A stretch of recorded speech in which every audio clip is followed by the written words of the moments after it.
주신 말씀 시편 115편 4절에서 8절의 말씀입니다. 구약성경 888쪽에 있습니다. 시편 115편 4절에서 8절의 말씀, 115편 4절에서 8절의 말씀, 우리 한 목소리로 함께 115편 4절에서 8절 함께 봉독합니다. 그들의 우상들은 은과 금이요 사람이 손으로 만든 것이라. 입이 있어도 말하지 못하며, 눈이 있어도 보지 못하며, 귀가 있어도 듣지 못하며, 코가 있어도 냄새 맡지 못하며, 손이 있어도 만지지 못하며, 발이 있어도 걷지 못하며, 목구멍이 있어도 작은 소리조차 내지 못하느니라. 우상들을 만드는 자들과 그것을 의지하는 자들이 다 그와 같으리로다. 아멘. 오늘도 주님과 함께 하루를 시작하시는 우리 모든 성도님들, 하나님께서 하늘의 크신 은혜와 평화 가득 부어주시길 주님의 이름으로 간절히 기원합니다. 오늘도 본문의 말씀을 통해서 우상숭배의 증상, 이런 제목으로 함께 은혜 나누도록 하겠습니다.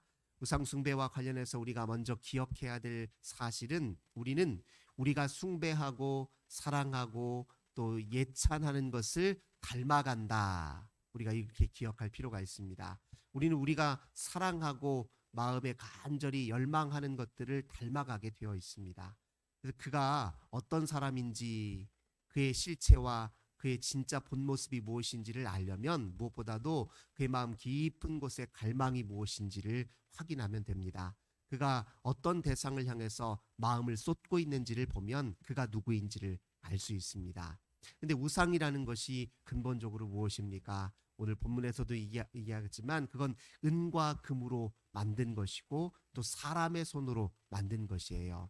어떤 의미에서 보면 사람보다 못한 것이에요. 그러니까 우상숭배한다는 것은 자기보다 못한 것을 우상숭배한다는 겁니다. 그 우상숭배의 결과는 무엇일까요? 퇴행이에요. 자기보다 못한 것을 숭배한다? 그러면 곧 퇴행입니다. 근데 하나님을 섬기고 사랑한다? 하나님은 사람을 지으신 분이잖아요. 우리보다 훨씬 뛰어나신 분이고, 우리와 비교할 수 없는 분이고, 우리를 존재하게 하시는 근원이시잖아요. 그러니 하나님을 숭배하고 사랑한다? 그러면 사람에게는 어떤 일이 나타납니까? 퇴행이 아니라 성장과 성숙이 나타나는 거예요.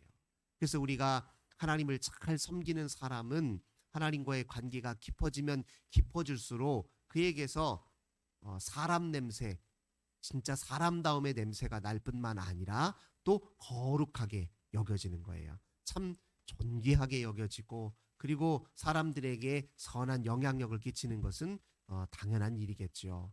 그러니까 우리가 어떤 사람으로 변해가는지를 보면 우리 마음의 우상이 무엇인지, 우리가 마음으로 열망하는 것이 무엇인지를 드러내 보인다는 것입니다. 이 우상들은 사람보다 못한 것이기 때문에 여기에는 아무런 생명이 없습니다. 감각이 없어요. 그 무엇과도 이제 소통을 할 수가 없습니다. 사람보다 못한 것에 사로잡혀 있는 사람들은 특징이 무엇이냐? 자기 고립, 자기에게 고립되어 있어요. 자기중심적이고, 그래서 다른 사람의 말에 대해서 잘 듣질 못합니다. 자기중심성이 강화되고 또 고립되어 있기 때문에 소통도 잘 안 돼요. 오로지 자기밖에 모르게 되는 특성을 갖게 만듭니다. 그래서 우리가 욕심 많은 사람들하고 잘 말이 안 통한다라고 느끼는 이유가 바로 그것입니다. 우리가 흔히 욕심 많은 사람이다 하는 사람들이 욕심 갖는 것들은 대체로 다 무엇입니까?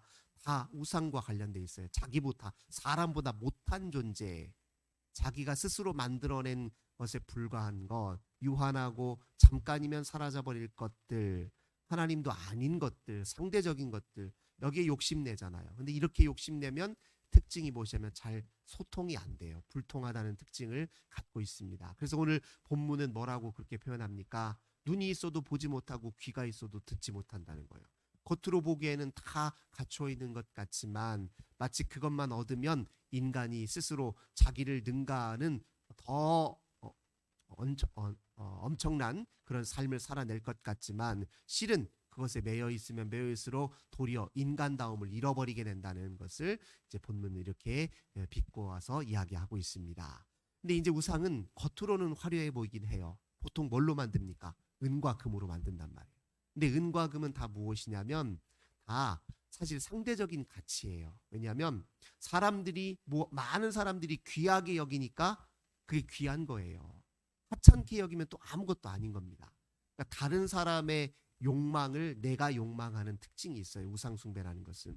그러니까 내가 진짜로 원하는 것이라기보다는 남들이 다 원하니까, 남들이 다 귀하다고 여기니까, 이 세상 사람들이 다 귀하다고 여기니까 나도 그냥 따라 귀하게 여기는 거예요. 은과 금이 대표적인 것입니다. 아이들 세계에서 은과 금이 무슨 소용이에요? 그들은 거기에 아무런 가치를 부여하지 않고요. 그들 세계에서는 은과 금은 귀하지 않거든요. 그런데 이제 성인들의 세계에는 그게 이제 귀한 것이다. 서로 다들 여기니까 나도 그걸 귀하게 여기고 거기에 마음을 다 쏟음으로써 이제 그것을 우상숭배하는 것이겠죠. 근데 그건 그래서 상대적 가치라고 합니다. 절대적인 게 아니라 사람들이 유행 따라 부여한 것이기 때문에 상대적이다 이렇게 얘기하는 것입니다. 예전에는 금은 정말 귀한 것이고 은이 또 그래도 비교적 흔한 것이었기 때문에 은이 이제 사람들에게 주요 관심이겠죠. 금은 구하고 싶어도 구하기 어려운 거니까. 근데 지금은 이제 금이 그래도 상대적으로 예전보다는 더 많이 구하기 이제 흔한 광물 중에 하나여서 은은 말 그대로 가치가 확 떨어져 버렸죠. 그리고 이제 금은 이제 가치가 많이 더 상승한 상태입니다. 그래서 보통 이제 사람들이 그 자기 재산을 모을 때 금으로 또 모아서 이렇게 가지고 있기도 하잖아요. 그러니까 이건 사실은 상대적인 가치에 불과합니다. 물론 이제 이 금의 유용성이 또 있긴 하지요. 터무니없는 걸 사람들이 가치를 부여하진 않아요. 생활하다 보니까 유용한 면이 있기 때문에 가치를 부여하긴 하죠. 은과 금이라고 하는 이 광물도 우리 일상의 생활에도 여러 유용하게 쓰일 때가 많죠. 예를 들면 우리 전자기기나 이 제품들 우리가 사용하고 있는 모든 제품에 은금이 다 들어갑니다.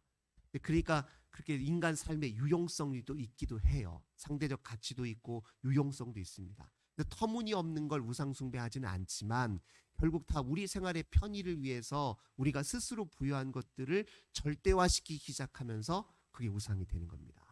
근데 그 우상에 사로잡히기 시작하면서 우리에게 나타난 증상이 뭐라고요? 퇴행이라는 거예요. 인간성을 상실해 가기 시작합니다. 우상숭배에 빠지기 시작하면서 즉 진짜 하나님을 잃어버리기 시작하면서부터 사회적 병폐가 나타나기 시작한 것이죠. 돈을 우상숭배하면서 어떤 현상들이 자꾸 나타납니까? 사람보다 돈을 더 앞세우기 시작하면서부터 이 경제가 비인간에게 되기 시작한 거예요. 아니 사람 나고 돈 났지 돈 나고 사람 난 건 아니잖아요. 이 돈이라고 하는 것도 결국 사람이 부여한 거예요. 가치를 부여한 거예요. 종이떼기 만들어 놓고 거기에다가 스스로 가치를 부여해서 그것이 곧 우리 삶의 절대적인 기준인 것처럼 그것이 곧 우리의 행복을 좌지우지하는 것처럼 우리 생명의 근원인 것처럼 사람이 스스로 어리석게 거기에 가치를 부여하고 거기에 매몰돼서 그것 때문에 사람을 오히려 더 함부로 다루는 것이죠. 예를 들면 경영에서 흔히 나타나고 있는 그 병폐가 무엇입니까? 그러니까 그 기업체, 그 경제 이윤을 위해서 사람을 함부로 대하는 거예요. 그게 이제 우리가 흔히 말해서 이제 해고를 쉽게 한다거나, 그러니까 회사와 경영자의 그 이익의 입장에 서서 함부로 사람을 해고한다거나, 또 우리가 흔히 보면은 기업이 어려워지면 제일 먼저 하는 일이 뭐예요? 경영자의 이익을 낮추는 것이 아니라 일단 직원들과 노동자들의 임금을 깎아버리잖아요. 그런 식의 처리라든가 이 모든 것이 사실은 경제 이익의 논리를 사람보다 앞세울 때 나타나는 현상들 아니겠습니까? 그러니까 그것뿐만이 아니죠. 우리 사회에서 벌어지는 모든 범죄들도 다 사실은 이것과 연결되어 있지 않습니까? 사람을 존귀히 여기는 마음, 생명을 경외하는 마음이 있으면 절대 일어나지 않을 범죄들이 얼마나 많냐고요. 근데 그 우상에 사로잡혀서 자기 자신의 이익과 자기중심성에 사로잡혔을 때 나타나는 갖가지 범죄들이 얼마나 많습니까? 그러니까 우상은 전부 다 사람을 다 이렇게 퇴행시키고 비인간화 되게 만든다는 겁니다. 우상의 또 하나의 특징은 뭐냐면 그게 전부 다 사람의 욕망과 두려움의 투사물이라는 거예요. 사람이 자기가 욕망하는 것을 그 안에 새겨 넣은 것에 불과하고, 자기가 인생에서 자기 자신을 지키기 위해서 필요한 것이다 여기는 것이죠. 일종의 생존, 자기 생존을 위해서 그 두려움, 이 세상 험한 세상, 이 세상 나를 지키기 위해서, 이 불안한 이 세상 나를 지키기 위해서 택한 그 수단을 절대화시키는 것이 다 우상이잖아요. 그래서 그건 근본적으로 욕망과 두려움의 투사물이라는 겁니다. 그래서 이것들은 나를 오히려 지켜주는 것이 아니라 그저 잠깐의 도피처일 뿐이에요. 도피처, 말 그대로. 진짜 우리를 지켜주시는 분은 여호와 하나님 아니십니까? 여호와 하나님과 우상의 가장 큰 특징이 무엇이에요? 하나님은 우리를 지으셨어요. 우상은 우리가 만든 것입니다. 그러니 하나님은 우리 인생들을 향해서 그저 바라만 보시는 것이 아니라 말씀하시기도 하시고, 또 당신이 친히 우리 인생 가운데 개입하셔서 우리를 당신의 의도와 선한 뜻대로 인도하시기도 하시는 분이란 말이에요. 그러니까 우리가 우상을 대할 때는 내 욕망만 쏟아부으면 되지만, 하나님과의 관계 속에서는 하나님의 말씀을 청종하고 들어야 돼요. 그러니까 관계 방식도 전혀 다르죠. 우상과 관계 맺는 방식과 하나님과 관계 맺는 방식은 천지 차이예요. 하나님 앞에 관계 맺을 때 우리가 1차적으로 해야 될 일들은 바로 순종입니다. 듣는 것이에요. 그리고 하나님이 우리 인생에게 보여주시는 그 비전을 우리가 가슴에 품는 일입니다. 그래서 하나님과 관계 맺으면 맺을수록 우리 인생에게 무엇이 나타나냐? 자기를 능가하는 것들이 나타나기 시작하는 겁니다. 평소에 자기 자신에게 인식했던 나는 이것밖에 안 돼 라고 그렇게 인식했던 자기 모습을 능가한 더 고귀한 삶을 살아낼 수 있는 것이 이제 하나님과의 관계 속에서 나타나는 특징이죠. 뿐만 아니라 자기 중심성을 벗어나게 하기 때문에 이제 다른 사람이 눈에 들어오기 시작해요. 하나님을 섬기고 의지하는 사람들에게 나타나는 특징이 무엇입니까? 다른 사람을 존귀하고 사랑하는 마음이 이제 나타나기 시작한다는 겁니다. 그래서 그들은 이제 결국 하나님의 성품을 점점 닮아가게 되는 특징을 보여주는 거겠죠. 우상숭배에 사로잡혀 있는 사람들은 역설적으로 더 두려움에 사로잡히게 되어 있습니다. 왜 그렇습니까? 우상은 자기 근본적인, 인간이 가지고 있는 근본적인 욕망과 그 두려움을 해소시킬 수 없기 때문에 더 집착하게 만들어요. 이게 악순환이죠. 네. 그래서 처음 내가 한 1,000만 원 정도면 내가 이 불안감을 씻을 수 있겠지 하고 그렇게 시작했는데, 근데 1,000만 원을 손에 넣고도 사실은 이 불안이 다 희석이 안 돼요. 그래서 더 많이 가지면 괜찮을까 싶어서 더 그걸 소유하려고 애를 쓰는 것이죠. 그게 악순환이에요. 내가 택한 것이 나를 오히려 더 결핍에 빠지게 만들어서 더 집착하게 만들고, 그래서 더 많은 것, 더 많이 이렇게 생을 자꾸 악순환에 빠뜨리지만, 하나님은 그와는 정반대입니다. 자꾸 자기를 비우게 만들어요. 네. 이미 하나님으로 만족하기 시작하기 때문에 더 다른 것을 품에 소유할 필요가 없어요. 주님과 함께 깊은 관계 속에 있는 사람들에게 나타나는 공통적인 특징은 시편 23편 기자가 말하는 것처럼 여호와가 나의 목자시니 내게 부족함이 없습니다. 거기서 부족함이 없다는 것은 내게 결핍이 없습니다. 내가 뭐 더 바랄 것이 없습니다. 이런 의미를 가지고 있거든요. 그러니까 특징이 뭐냐면 더 많이가 아니라 더 이렇게 비우는 거죠. 자기를 더 비워 하나님을 더 모시는 일에 집중하게 되는 이제 특징을 나타내고 있습니다. 그래서 오늘 우상이 아니라 하나님을 의지하고 우리 주님을 더 경배하고 우리 주님과 함께 사는 삶에 집중할 것을 오늘 본문에서 이렇게 이야기하고 있습니다. 한번 다시 보십시오. 9절, 이스라엘아 여호와를 의지하라. 그는 너희의 도움이시요 너희의 방패시로다. 아론의 집이여 여호와를 의지하라. 그는 너희의 도움이시요 너희의 방패시로다. 여호와를 경외하는 자들아 너희는 여호와를 의지하여라. 그는 너희의 도움이시요 너희의 방패시로다. 같은 말을 3번이나 반복하고 있단 말이에요. 우리가 진짜로 의지해야 될 분, 사모하고 숭배하고 또 예배해야 될 분이 여호와 하나님이시고, 우리가 우리 자신을 지키기 위해서 방패로 써야 될 분이 바로 여호와 하나님이시라는 거예요. 우상은 우리를 막아주는 것이 아니라 더 불안하게 하니, 이렇게 3번이나 반복해서 강조해서 우리에게 이야기하고 있습니다. 우상을 숭배하는 사람들은 결국 그 우상을 통해서 자기 자신을 위해서 우상을 섬기는 거잖아요.